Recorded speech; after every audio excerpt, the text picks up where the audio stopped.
Hey y'all, it's your girly man Ramawi Doster with another episode of my so-called disabled life, where I talk to all kinds of fun, cool people about how they live their disabled lives. And it's still snowing, although I don't know when I'll post this, but it's still cold. The cold is in New York, we call it cold as balls. That's what it is. It's brick. It's brick and it's cold as balls. And right now it is 15 degrees outside, but the wind chill makes it feel like 4. So stay inside, stay safe, stay warm, stay cozy. I don't know what's going on with this weather. So yeah. So in any event, I am so excited to introduce Avery Roberts. Her and I met at a mayoral town hall last year, which I was so excited to be a part of. And we were able to talk about all kinds of interesting ways to make the city more accessible for folks with all kinds of disabilities in a very intersectional, proactive approach. And so after the town hall, I was like, ooh, I need to get her on the show because I think she's got some really great things to say. So let's welcome, Avery. Hi, thank you for having me. Thank you for the intro. It was so sweet. Wonderful. Awesome. Well, I'm so excited to have you here. And one of the first things I ask folks is about who they are and why they do what they do. So who is Avery and why do you do what you do? I'm Avery Roberts. I am a rare disease and disability advocate. I do a lot of work kind of partnering with nonprofits, as well as just kind of, legislative advocacy work on Capitol Hill, kind of like you, Amon, had mentioned, the mayoral town hall. That's a little bit of kind of like what I do. My work is personal. I live with congenital muscular dystrophy, an ultra rare form of CMD. When most people hear of kind of muscular dystrophy, they think of Duchenne muscular dystrophy or spinal muscular atrophy. But CMD is not talked about a ton. Each subtype of CMD is ultra rare, and it's really just a rare genetic disorder of the muscles that causes them to break down faster than they can repair or grow. So that's kind of it. And so it leaves our community members and myself primarily as mobility device users. So I am a power wheelchair user. That's kind of, how I get around in life. Um, and yeah, so my work is really personal. I do a lot of exploring of disability inclusion and disability inclusion done right. And what does that mean? In a lot of aspects of our society. And yeah, I'm located in New York and I'm a professional dancer in the city. So I'm able to kind of bring my advocacy work and that kind of stuff to the entertainment industry. And yeah, just really excited to talk with you today. Well, that's so great. So you shared so many great things. So first I want to dive into the legislative work and some of the things that you do with that. And have you I'm sure you have encountered some people who are like, that's not my problem. I don't want to work on disability. Oh, that's a you thing, not a me thing. Or I've loved this going up into Albany. I've gotten pat on the head a couple times. I've gotten called special, and I'm just like, okay, you trying to activate my beast mode. All right, this is what we doing. So what have your experiences been like working with electeds and also like their staff about like disability access? Yeah, so I over the years have kind of built relationships with uh my members of Congress's office. Um I think what's interesting about um our government is that things are constantly changing. There's constantly turnover, our members are constantly changing. And so I found that it's been really important to kind of keep those relationships alive. I've had very similar experiences like you, Amon, where, I get pat on the head or have been told just excuses. And I think what I've learned is kind of how to navigate that, how to navigate, the excuses that they give. Um, I also try to humanize it. I think it's really important that we humanize these issues that we experience every single day, especially since I do a lot of advocating on behalf of our community. And so when I'm going down to, and actually in a few weeks, I'm going down to Washington, D.C. for Rare Disease Week on Capitol Hill. And while I'm down there, I'm not only representing, the rare disease community and disability community as a whole, but specifically, I'm going down there as a representative of the CMD community. And so when I speak to these offices, I have to, I don't have to, I want to, speak to issues that affect my community. So, like, funding for research, federal funding, infrastructure, and like systemic change, access and employment and education and all of those kinds of issues, because I feel like I can speak to them personally. And so I try to not only humanize them, but also, one, put a face to these issues right in front of them, and also make it clear that if you're not disabled today, you can be tomorrow. And so if these issues don't affect you right now, um, they could tomorrow. And so I try to kind of go at it from that direction. But you're so right. I've had, all different kinds of experiences, all different kinds of excuses. I feel like that's kind of what I see the most. But it's also kind of interesting because having these meetings alone, I do it virtually and in person. So really the in-person meetings, it's very interesting to see how they also interact, and with the disability community. And I'm very observant of people, and so when I'm not only in a meeting with myself but with other people, it's really interesting for me to like observe how they would react to certain things, with our disability community. So I am completely with you there.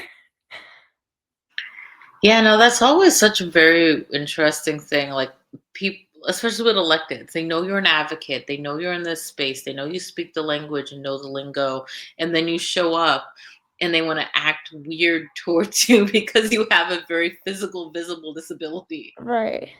It's also, in the disability community, we often talk about inspiration porn.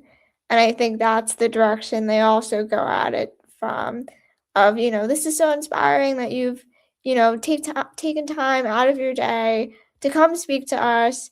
Probably, a waste of time a little bit, in their eyes. And so, it's that too. And that's kind of where the pat on the head comes from as well. Very much so. And I'm so glad that that hasn't discouraged you or stopped you. It keeps you going and keeps you in the Right. movement. Yeah. Yeah. It's very important to stay in it, even with all the discouraging comments and treatments and all that. So I'm going to do a smidge of a shift. So you also talked about being a dancer. And I think that's so cool and so interesting. So can you tell us a bit about like your whole dance journey and being in the space and doing your performances and how people have interacted with you while you're doing that? Yeah. So, um, I let me back up a little bit. This might be some good context. So, my mom had a normal pregnancy. And then when I was born, I showed signs of neuromuscular disease. Um, both of my hips were dislocated.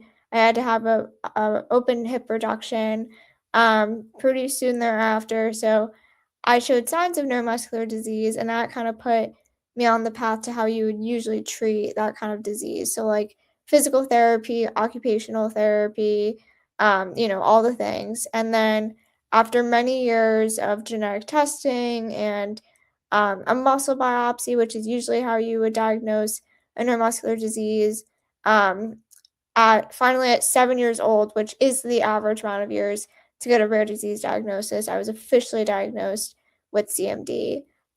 So during those years of kind of trying to figure it out, trying to get a label in a way, my mom put me in a special needs dance class where the parents could participate when I was 4. And then I took a little bit of a break, just kind of in that in between time because I was able to walk since CMD is a progressive disorder. Some people can't, never gain the ability to walk, but I did. And I transitioned to a wheelchair around when I was like 7 or 8, I would say, um, kind of around that diagnosis time. So when I participated in that special needs dance class, I was able to walk. We kind of say it's like a waddle in a way, so it's an unsteady walk. And then I took a break, and then I met a girl at a medical conference actually, and she had told me about this dance camp at the National Dance Institute that paired children living with disabilities with children without disabilities. And so it's really like a dance camp. They host it 2 times a year at the National Dance Institute. So I had done that for a couple of years, and that's kind of what got me back into dance and also showed me that like it didn't matter if I was a wheelchair user or not. I could still dance and I could still find like a love from it. Um, and then I kind of progressed in like 2 advanced teams at NDI. And then I transitioned to the professional dance company I'm with now, which uh, I love. It gives me the ability to kind of take it to the next level and continue everything that I love with dance, in my adult years. Um, and I just love being able to connect that side of me, with also pushing for change in our entertainment industry. I've had, different experiences, including becoming the first wheelchair user to dance on the Radio City Music Hall stage. And so that was really cool, but it's just one of those high profile experiences that I have definitely, that was really eye opening for me. I think a lot of people think that these kind of experiences are the most accommodating. But really they're the ones that need the most education. And so that experience was really eye opening for me. It really furthered my drive to continue the work in the industry. Because although I was so grateful for the opportunity, I wish I didn't have to be the first.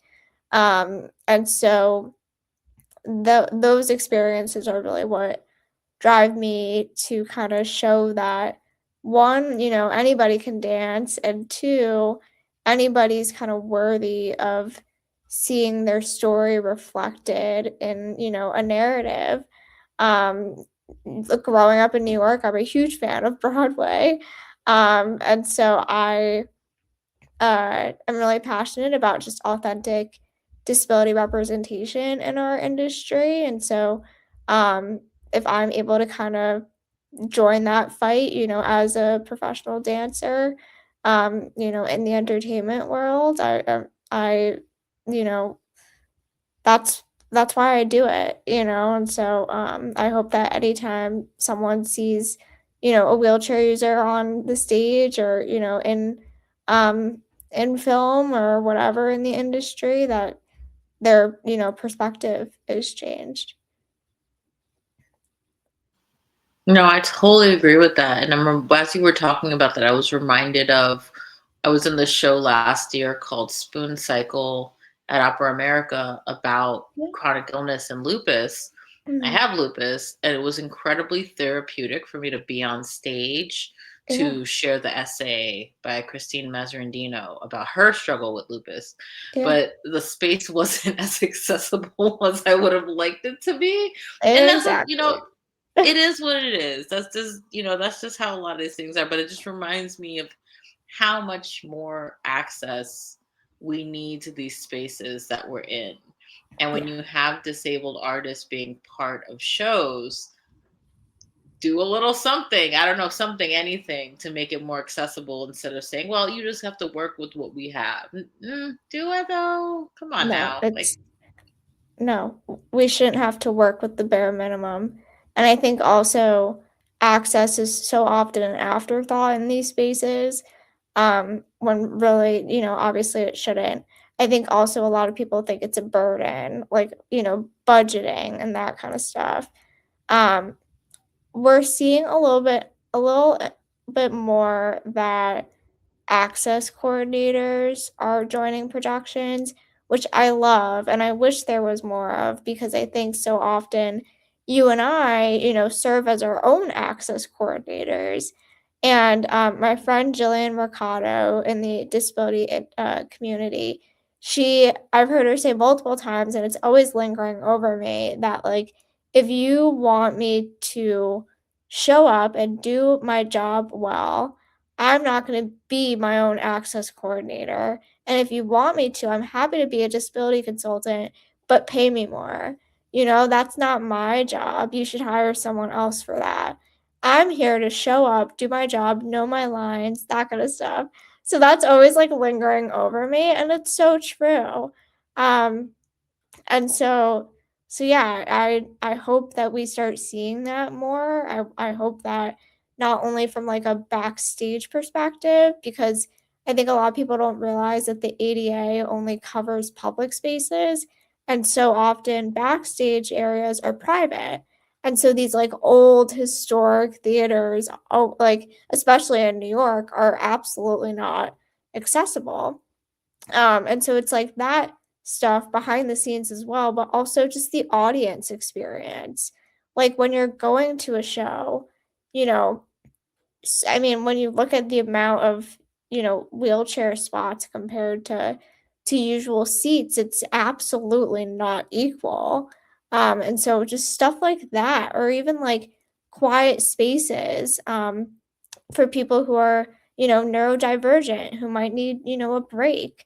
Um, just even line of sight. So often, like, the accessible seats are blocked, really, like when you're looking at a stage. So it's just stuff like that. Even ushers. I think ushers are getting somewhat better, getting to your seats, but there's just such little things that are so often overlooked, um, from all different sides, whether you're in the production or not, or, in the writer's seat or not, or on the creative team, or you're just an audience member, like I said. So we've come a long way, but there's so much more to be done for sure. I so agree with that. And every time I go to a show, whether it's a Broadway show or an opera or ballet or something, because my sister gets us tickets all the time, so I'm constantly going to shows. Yeah. The majority of the people in the audience are elders. And Mm, there's always a line of mobility devices in the back of the theater yeah. because there's no space all the way down in the front where the seats are. And Right. it's like, you guys, most of your customers have Right. disabilities. Why aren't you accommodating? Right, you want more business? You've got a whole I mean, the disability community is, the largest minority in the world, like, you're missing out on a you know, whole group. Yeah, and it's just so wild to me. And I think sometimes, especially, it's like elder folks, they don't they use the same mobility devices, they use the Yeah, same medications, they see the same specialists, but they don't want to take that next step to say, oh, I'm disabled. Maybe right. they think they're losing something from it, or like they're not, but they are. Yeah, And so maybe if they pushed on it and saying, well, yeah, I'm disabled and I need this accommodation, maybe we could get some more places. But who knows? yeah. It's all good though, we're getting there. So speaking on, like, the artistic side and the advocacy side and the legislative side, um how do you hold on to your disabled joy with all of these different things that you're doing? Community. I think community is the answer to everything, just surrounding yourself with the people that support you, but that also, share in your experiences. I think it's so important to find those people who, we all share resources and experiences, and things are constantly changing, and living with a disability, and so having the people that you can tap on to vent or to again share experiences. Um it's just there's truly nothing like it, and I'm so grateful for it. And whether you're in the disability community or not, just family and friends, and you know it's there's just truly nothing like it. I love that you said that, because I've been incredibly proactive about my mental health and my well-being, and so every week I make sure to hang out with a couple friends now. Yeah. And so whether it's going to an open mic like I did last week, or going by my friend's house, and she randomly had Tales from the Hood on TV, which was the most wild throwback ever. And I remember watching it when I was 11, and I didn't remember any of it, but I was watching as an adult, and I'm like, why did anyone let me watch this Yeah. as a little kid? No kid should be watching that movie. Just let y'all know. Right. So yeah, so I love that you're holding on to your community and finding your strengths in the community sometimes when you're not feeling it, or finding that connection and that like camaraderie with the community. I love that so much. And finding a joy in that. That's beautiful. Um, so when you're dealing with a lot of these things, I'm assuming you see so much room for the need for changes and growth. So what are some of the things that you would change about the world, and why? Ooh, I think it goes from physical gaps to also just perceptions, and misconceptions. I think there's so often in people are so often making assumptions about our disability community. Um, and so I think, I mean, at least I try, to change perspectives by doing something as little as, going out to run an errand. I think a lot of people think that we just kind of sit at home all day and do nothing. And so I think, it's something as little as you something as little and yet so big as the way people see us and the way people view us. I mean, I think a lot of people don't think that we're, worthy of things, of, being employed, of, independent living, of, of love, relationships, like those kinds of things. And so I think that there needs to be change there. I think that there also needs to be change systemically, the systems that we have a right to, and that we deserve. But, they often kind of set us up to fail. And so I think systemically, I think infrastructure too. I would love a future where access is assumed. We don't have to, request it. Where disability is normalized. I would love a future where disability is just, the norm. Um, I think also like disabled lives being valued rather than pitied. I think that's really important. I think just kind of coming together as a collective. There's power in numbers. Um, and I think especially just, you know, disabled people leading conversations about, disabled people, and our futures. I think that's really important too. And so kind of all of that, I think there's still so many different gaps that we all experience every day within those kinds of areas. Those are such great points. So, how do we get there? How I do we know. push to If get only there? I it know was it's a big like question. but if only it was as simple as, just snapping your fingers and there you go. Um, I think we gotta continue to raise our voices, to share our stories, share our experiences, humanize the issues, like I said.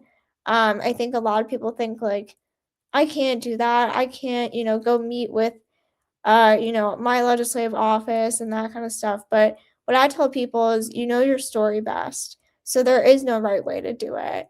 Just go have a conversation. You don't need to know all like the legislative technical stuff. I mean, it is good to know just so that you can, connect with them on that level, but it's absolutely not needed in any way. You bring your story, you bring, your voice, and some people don't even feel comfortable talking, which is fine. Just show up, like I said, there's power in numbers. Um, I think we need to, continue to start the conversations around these sort of things. Luckily, I think the disability community is somewhat united, which is really great, for us to not only, share those common experiences, but also coming together. I think that's really important. Um, Allyship. I think allyship is super important. You do not need to live with a disability to be an ally with our community. We need, partners like that to help further the fight. So I think that's really important. And I also think it's really important to respect and draw on and continue advancing the progress that the people who came before us had done, like Judy Human, Ed Roberts. They led the way between the Capitol crawl and the 504 sit-ins, and even just getting to the ADA. Although the ADA is kind of supposed to be the bare minimum in a way, um, it's if it weren't for the ADA, we wouldn't, be able to exist. We wouldn't be able to have the independence that we do, although it might be limited. So I think it's important to, um, bring those to light, and to, continue to give them a platform. Um, and yeah, I think there's just so often conversations that are, at the forefront of the minds of those living with, disabilities or rare diseases, and yet they're just so often overlooked or dismissed. Um or minimized. The disability community is so often minimized. And so we just need to keep, you know, fighting. I think that's like what everybody says. And I wish that, we have this perfect world. But we need to kind of, continue doing our part for sure. That's so powerful to say because I think some folks don't sometimes we don't feel very powerful in the community. We're like, oh, Yeah. I'm just little old me. I can't do anything. Or, oh, I don't know about like who my elected is and what to say. They don't see the power in just showing up, Yeah. just being there. Yeah. And I think that goes back to the humanization. Sometimes our internal ableism is so loud because of what's going on in society that we discount ourselves before we even get out the door. And it's Right. like, well, wait, no, please humanize yourself and Yeah. also allow yourself some grace. We don't have to be. I think sometimes we have a model minority mindset about ourselves. We got to be perfect, got to be the best, even with our disability. And it's like, no, Exactly. Yeah. you just got to be human. Just be Right. here, that's okay, and you Just don't have to be exist. perfect. Yes. Just exist. Just show up. I think. Yeah. Yeah. No, exactly. I think those are such great points because we often just forget about that. Um, so are there any additional things that you would like to share with the audience? I mean, I love connecting with people, like we said, community. So, um, I'm sure, you'll put my info in the show notes, but please, don't hesitate to reach out. I love connecting with people in the community, whether in the community or not. I just love, sharing my story because I hope it, continues to further, the fight. I don't, I think often a lot of people think like, you do all of this for the fame, like you're just so self-centered, and that's not me at all. I just, I do it because it fulfills me, and I think like we said, I'm showing up, and I've seen the power of sharing our stories, and so I hope that sharing mine encourages others to do the same. Um so yeah, just please don't hesitate to reach out. I love connecting with others, and yeah, we're all in this together, right? No one's alone. I think that's so important. Absolutely. No, absolutely. Years ago, I read an article from the Ford Foundation, Yeah. um, and they wrote that the two ways that you raise money is by sharing a story Mm, and by being present. yeah. And you share your story, and while you're sharing your story, you're pulling at people's heartstrings, and then you can pull at their pocketbooks. And I Mm, think oftentimes people think, oh, if you're sharing your personal story, you're being self-centered and you're being selfish. But I think they forget the fundamental issue of, if people don't know who you are and yeah. where you're coming from and why you're doing what you're doing, they're Right. not going to invest in you. And Yep. that's with time and with money. And so I love that you share yourself with everything that you do so that people know who you are, so that they're like, oh, hey, let me throw Avery some money because she's doing some awesome stuff. Or let me tell her about this program that's going on that I want her to participate in. Or let me introduce her to somebody who's got similar things going on. That's how we build community, by sharing ourselves so that we can share with each other. And so I love that you said that, because I think that is so important for building intersectional community while we're dealing with all these various dumpster fires going on in the world. And so that's so so thank you so much for being with us today. That was so awesome. So we're going to Yes. have all of Avery's information in the show notes. Please reach out to her. She's super awesome and fun to hang out with. And yeah, thank y'all so much for being with us. Of course. Thank you for having me.